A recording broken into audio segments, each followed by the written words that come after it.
Hey everybody, welcome back to my channel. Well, it's about 11:15 at night here in Minnesota. It's about 21 degrees out, and I decided I was going to throw on my pork shoulder so on the smoker. So I'm going to get that ready. I got the smoker going outside right now, coming up to temperature. We're going to cook the pork shoulder at about 225.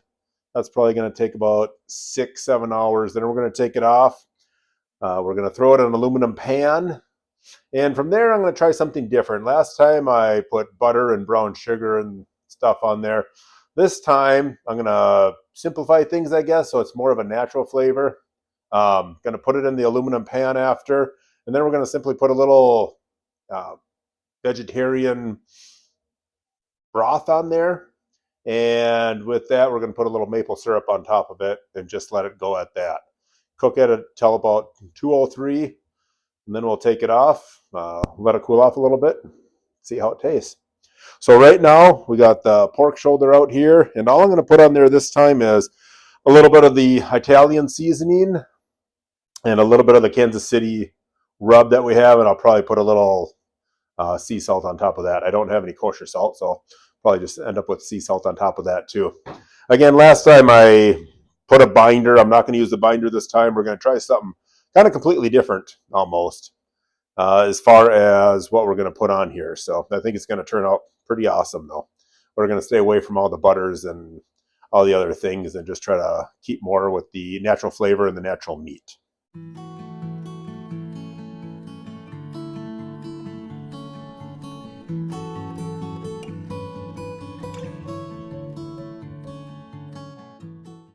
And again, this is a pretty big chunk of meat, so it can take a lot of seasoning. And the one thing after having made a couple pork roasts too, one thing is people usually can add their own barbecue sauce. So if you really want it spicy, you can add a spicy barbecue sauce or whatever kind of flavor you want at that point as well too. So that's why I thought we'd kind of try to stick with the natural flavors. It's fun just to eat as it is, as you will. Make a simple sandwich, or obviously put barbecue sauce of any kind you want on there too. So.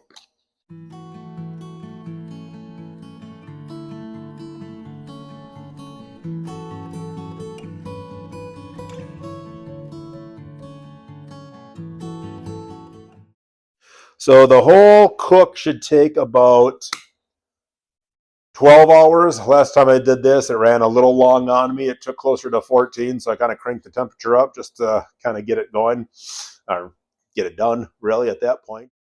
All right, it looks like we got the pit boss up to where we want it. Actually, it's a little higher, so it's going to have to cool off just a hair. I'll put the pork roast right over the top of it. I'm going to close the damper. We want this to be a slow cook. Like I said, we'll probably be back out here at 6 or 7 in the morning.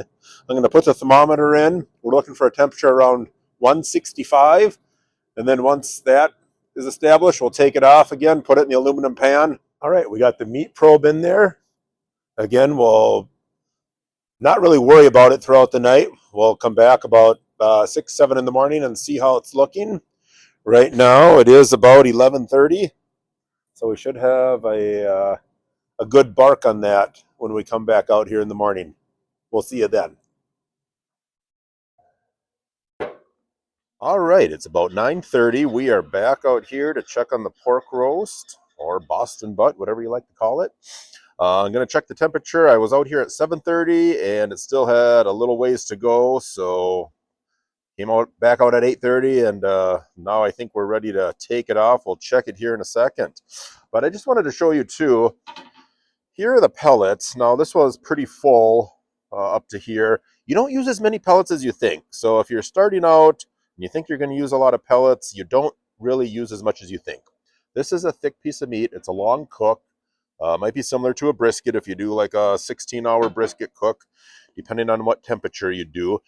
But you generally don't use as much, and I think even if you're doing salmon and turkey, you're going to use a lot less because those are usually around 3-hour cooks. Same with wings or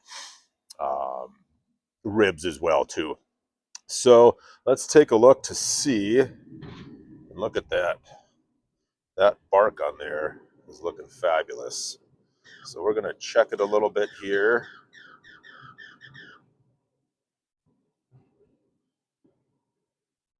See what we're up to. 162.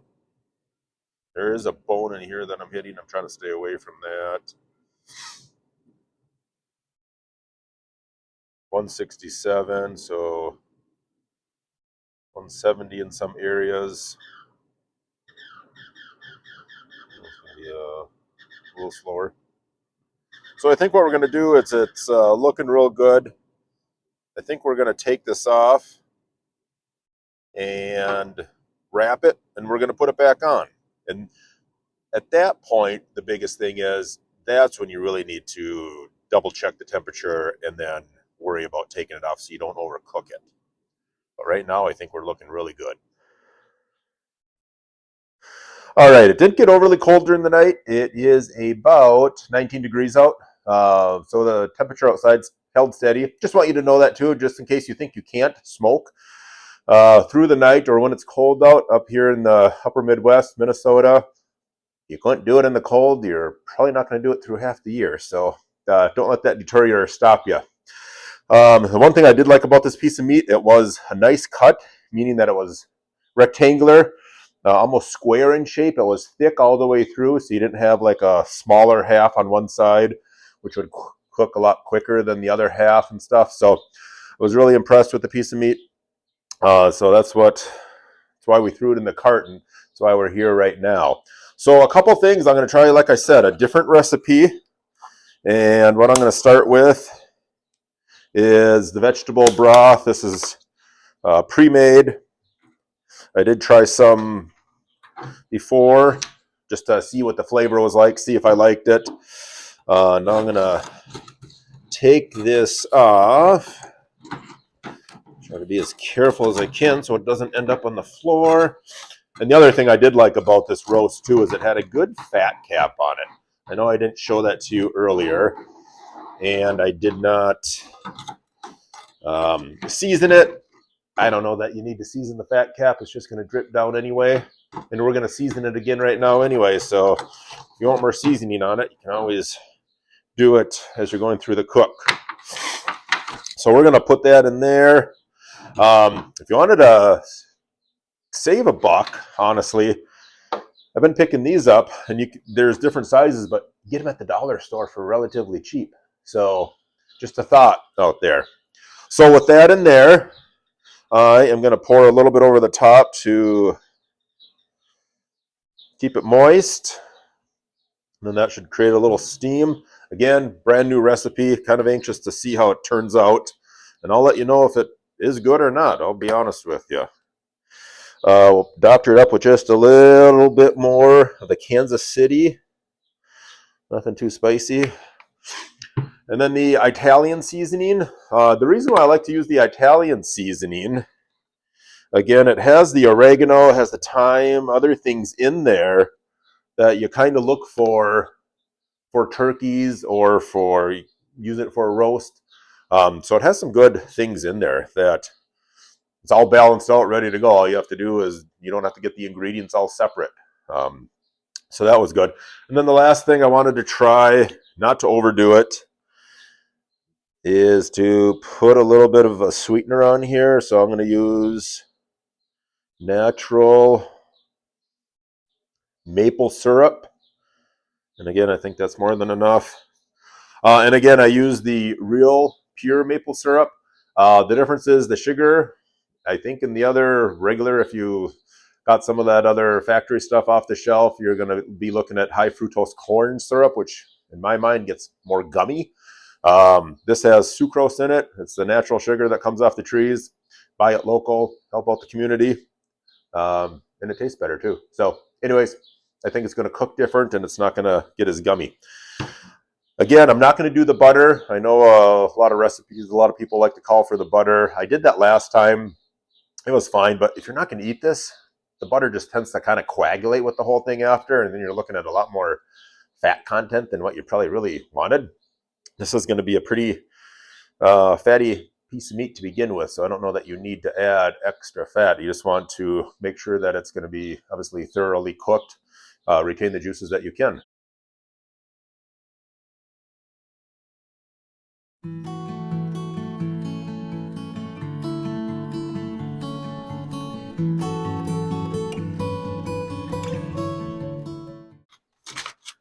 And with that, I'm going to go put it back on the smoker, put the probe back in there, watch it till it gets up to about 200, 205, looking at that ideal temperature in there.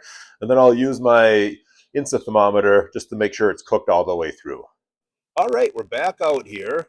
It's about 1:30 in the afternoon, so it took about 14 hours. The probe right there is telling me 203 to 204, which is right where we want to be. So right now I'm going to take out the tester and check it around. Take that out.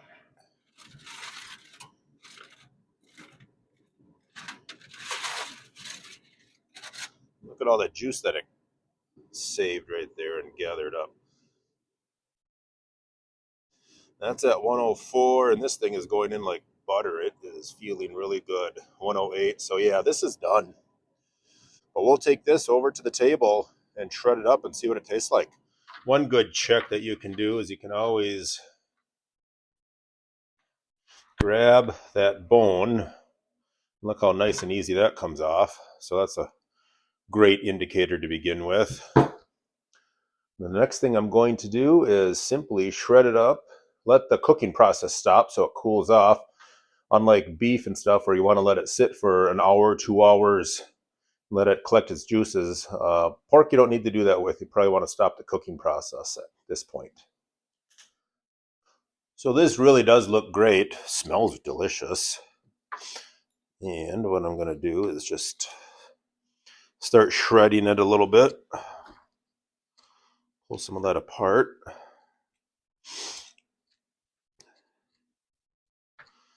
And the nice thing is you pull this apart, you can really see, and you can really see that pink outer layer right there. And that's where you got a lot of smoke. I could have put a smoke box in there or a smoke tube. I know there's a couple other things you can do. But being in there for 14 hours, well, technically about 8, I think, at least, just with the smoke. I think that probably got enough smoke on there anyhow.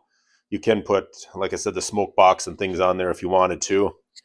Add a little bit additional, but I'm pretty sure it gathered a lot of smoke in there. So it's going to give it a nice added flavor. And so the other thing I made last weekend, it was Super Bowl Sunday.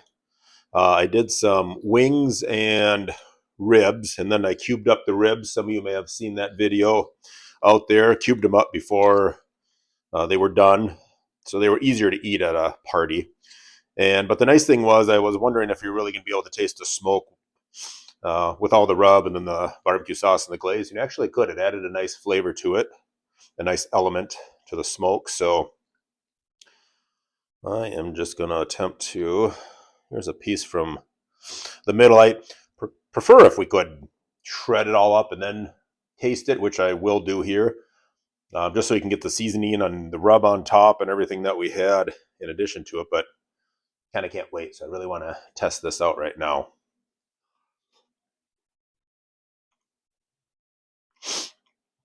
That is really good. That's amazing.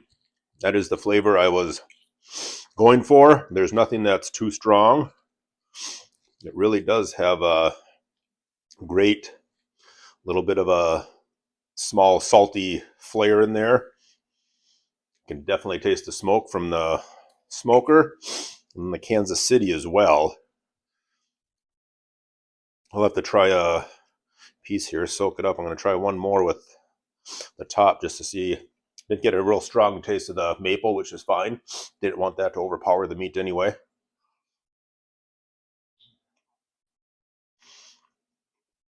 You could taste it in there a little bit. So I kind of thought I went too strong in there, but I didn't. Again, this was an 8.5 pound roast, and it did take 14 hours. I did not go through a full hopper of pellets. I had some pellets in there that were apple. And again, I had some bags that were almost gone, so I just used them up on this. Apple, pecan, and then I topped it off with hickory. So I do need to run to the store to buy more pellets. I usually get my pellets at Menards. They've been a great pellet. They're a nice hardwood, great efficiency. So you're not always filling it up, and they don't go through them very quickly. They hold the temperature very nice. Plus, I think they're at a great price. So, but we're gonna finish taking this up. So I would recommend this recipe. If you're not looking for anything too wild, again, it doesn't have anything more than, there's no binder. I didn't put any mustard binder on there. Simply put the rub on there, a little salt, a little Italian seasoning that had that oregano and thyme and other nice things in there too. And then we put a little maple syrup, established the rub back after it got up to about 165. Put it in the aluminum. I did crank up the heat a little bit to 250. I think that helped. I forgot that I did that last time. And so anyways, that's what I did to get this thing done within 14 hours. Very tender. And it's a great piece of meat. I would highly recommend it. Thanks for watching, and we'll see you next time.